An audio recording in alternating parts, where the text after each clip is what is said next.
What is happening, everybody? Today I'm out here on my home waters, the Chesapeake Bay right behind me, and the date that I'm filming this video is actually like Memorial Day weekend, which is the end of May, which means it's the week before Cobia season. Cobia season in the Virginia waters opens on June 1st. So I wanted to pop off this tutorial for y'all because it's about to be Cobia season. So I wanted to just do this quick Cobia tutorial to help y'all maximize your Cobia catching this summer. You don't necessarily need like a big tower. You don't need a $100,000 boat. We catch plenty of Cobia in my little rinky-dink 17-foot boat standing on the platform.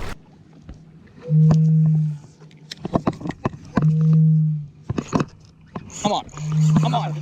This is what it's all about right here. That's a Cobia. I'm on. Yeah.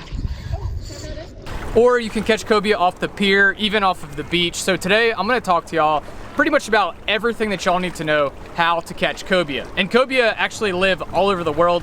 So no matter where you're at, if you're in Oman, if you're in Australia, New Zealand, anywhere that has Cobia, then this video will probably help you to catch more Cobia. So let's get right to it. All right, so I'm gonna show y'all the setups that I like to use, and then I'm gonna talk about like how to locate Cobia and all that if you are on a boat or if you're fishing from the beach or pier, and where to target these Cobia, because Cobia move very large distances. They're a heavily migratory fish. So number one thing that y'all wanna keep in mind when you're Cobia fishing is you wanna be looking for signs of life. When we're looking for Cobia on this little boat, typically we're gonna be going out from the eastern shore to the ocean front and even up the bay to just find wherever that life is. It could be a big pod of stingrays that you start to get into. So for those of y'all who've never seen it, Cobia adhere to other forms of life, like sea turtles, stingrays, manta rays, bull sharks. You guys have probably seen these videos on YouTube, people either spear diving and spearing Cobia off of bull sharks or manta rays, things like that. So the number one thing when you're looking for Cobia is those signs of life. And again, so for our home waters here in the Chesapeake Bay, we're gonna be looking for those giant pods of stingrays, cow-nose rays, and if you find anything like a manta ray or a sea turtle, you definitely want to cast around it. There's three main setups that I like to use for Cobia fishing. Number one is just a live bait setup. Chumming for Cobia is one of the most popular ways to catch Cobia. If you don't have a tower, you could be fishing from your kayak, almost like a canoe, again from the pier. Chumming is, or just live baiting, is extremely popular. So there's different ways and tactics that you can live bait these Cobia. Most popular one is just your fish finder rig. This is kind of just like a drum rig. So you have your main line right here, you've got your snap swivel, and this right here you can put your 8-ounce pyramid sinker on. So all you're gonna do is you're going to just attach, so you've got your main line right here, and then you've got your snap swivel that's gonna slide up and down your line that you can attach your weight to. 8-ounce pyramid sinker is pretty much gonna be your average. For Cobia rigs, I typically prefer a little bit longer leader. Drum rigs, you can have almost like a 4 to 5 inch leader line Cobia. I'll do about 8 to about a foot. And then again, I got my 7/0 or 8/0 circle hook. And on this, you can have a fresh croaker, fresh spot, any legal bait fish you can pretty much have on the end of this. Or you can cut your bait up. You can have like the head of a spot or the tail of a spot. This is a very popular pier fishing Cobia rig as well, or fishing from the beach. When you're fishing off of a pier for Cobia, your best chance of catching a Cobia is gonna be off the very end of the pier, because these Cobia, they are like semi-pelagic or pretty much pelagic fish, but they will push into the surf zone. So you wanna cast right off the end of the pier, and you typically wanna have one bait rod just like this, just your typical fish finder rig. And then if you're fishing from the boat, you're gonna be doing this, but you're also gonna be chumming. You definitely wanna chum because Cobia will pick up on your chum slick. So that's kind of probably the most popular way, most widely used way to catch the Cobia is live baiting and chumming for them. A lot of our Cobia tournaments up here in the Chesapeake Bay are won by people who are chumming. But my favorite way to catch these cobia is sight casting.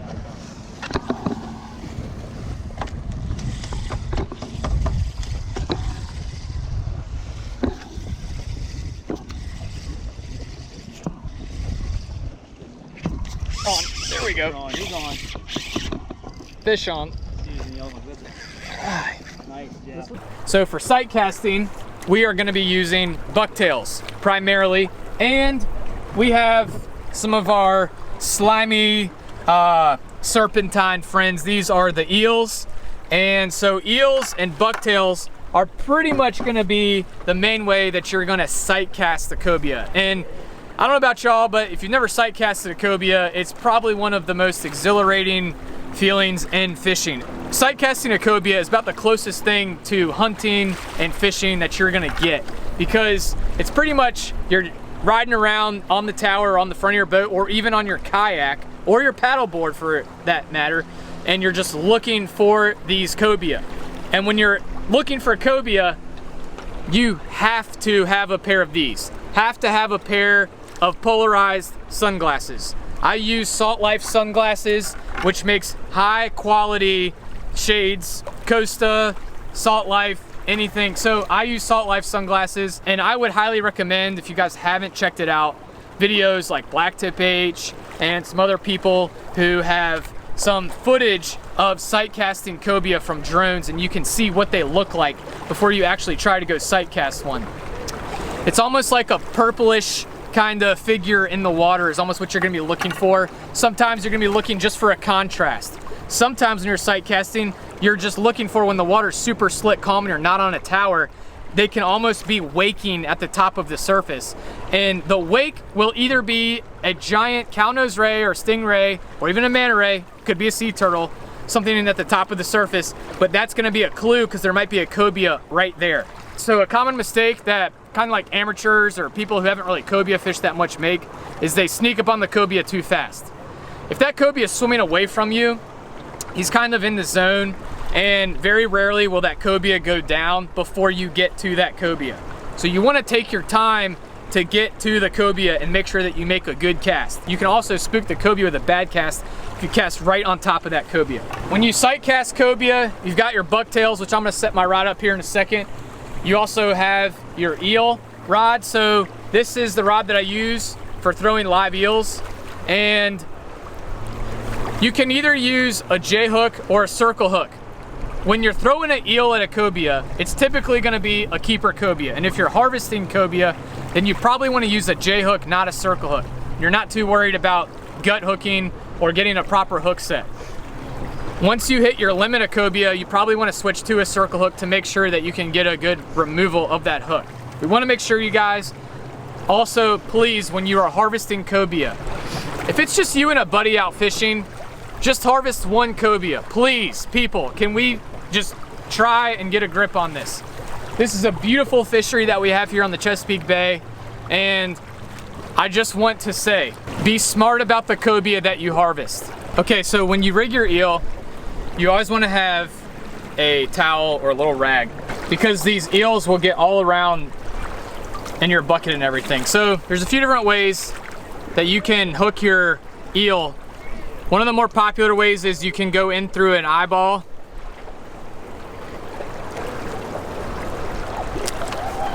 Just like that. You can go in through their eyes, and it's a little bit, so see when you have tension on your line like this and your line doesn't go slack, just like this, it is much, much harder for your eel to get into that ball. Another thing that you can do as well, when you put your eel in water, then he tends to straighten out. So when you leave your eel in the bucket, you want to always have tension on your line, just like this. So that's how you want to leave your eel in the bucket. So let's say, which rod is this one? So let's say that we are kind of sight casting around. So as you can see right here, we have tension on our eel right there. So it's a little bit harder for him to get all squirmy and get all balled up. So you want to have tension always on your line. And always make sure to check on your eel to make sure that your eel is lively. So when you're ready to sight cast to a cobia with your eel, a few things that you want to keep in mind. Number one, you do not want to, because again, sight casting cobia, your adrenaline is going to be pumping through the roof. So you have to try and tell yourself to relax. So when you throw your eel out, if you try and just like hook your cast too hard, like say a bucktail or something else, your eel is going to go flying off. So that's rule number one. You want to have a smooth cast. So when you cast your eel out, cast in front of the cobia, and then you can reel down, and then once you get your eel, and you can reel your eel on the topwater, just working it like a topwater across the nose of the cobia. So you always want to throw your eel in front of the cobia. If your cobia is swimming this way, throw it 10 to 15 feet in front of the cobia.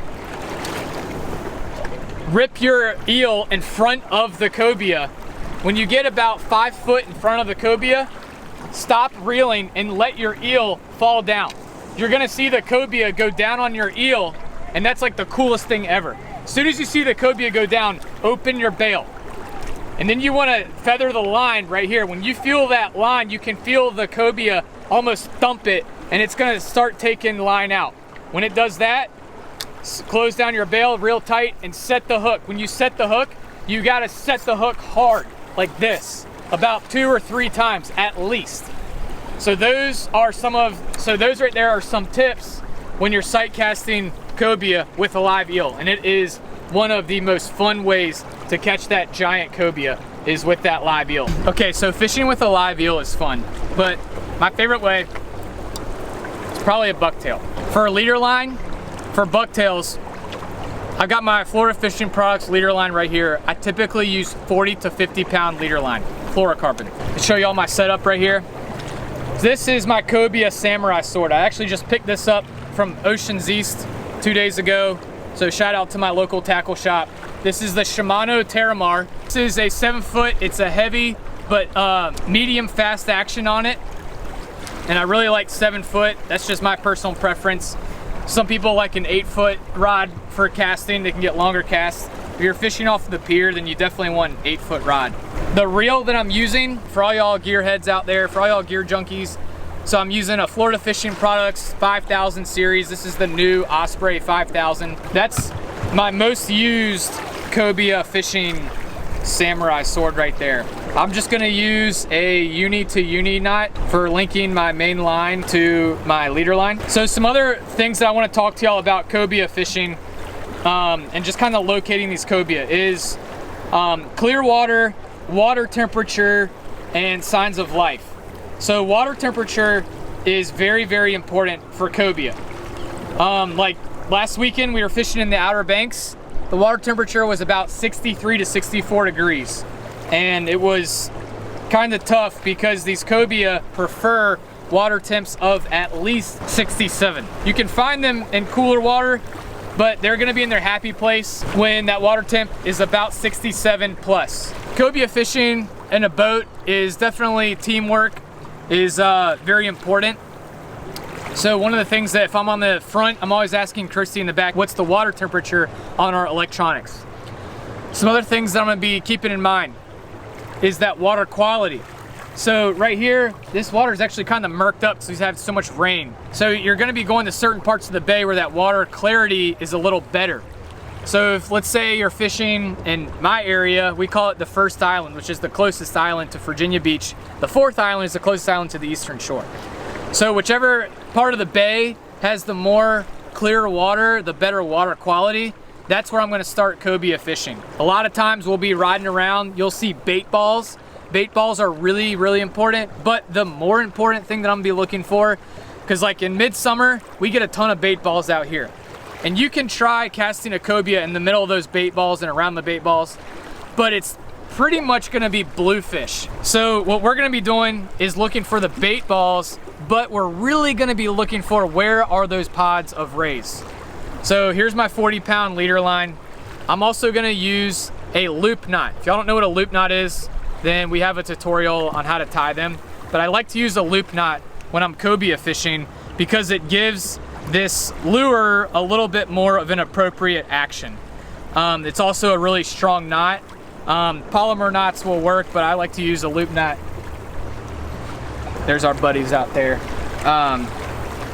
So anyways, I like to use a loop knot, but I cannot stress enough looking for those signs of life. So we'll be riding around for hours on end, going from the ocean front to the first island, to the second island, third, fourth, everywhere, all around, looking for those signs of life. And when we start getting into, if you just see one ray, okay, you're like, hey, there's a ray, there's a ray. When you start getting into the pods of rays, that's when you know that you're in the money.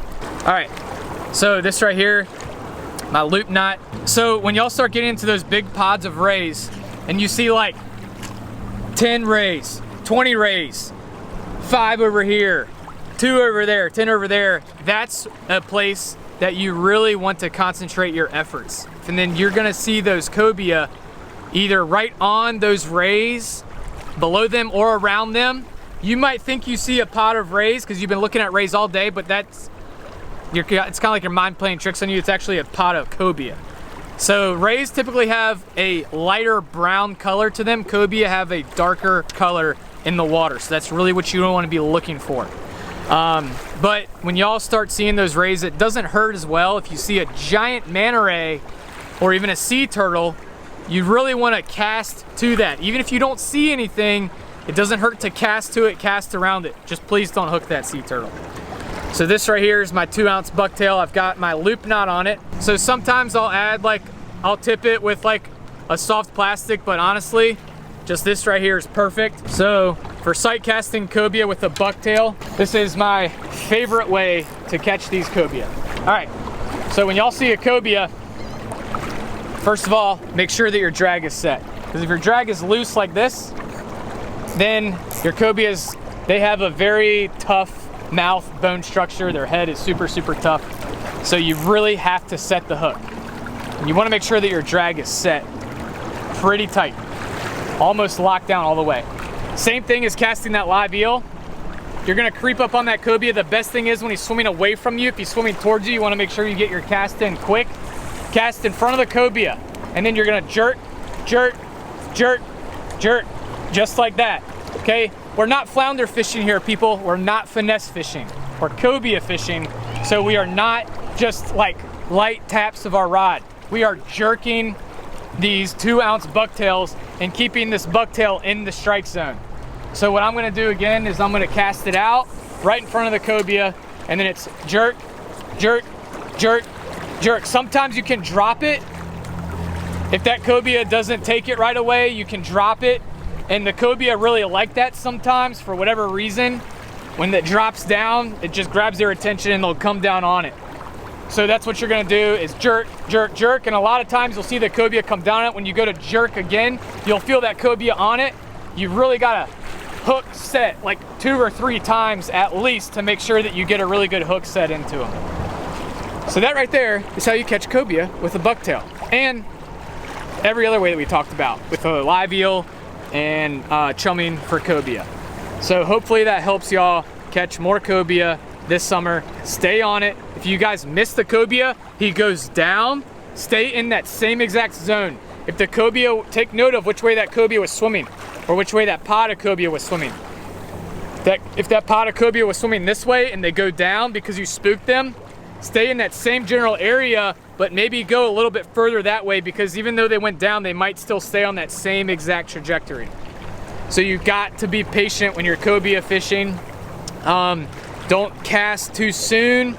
Obviously don't wait too long to cast as well.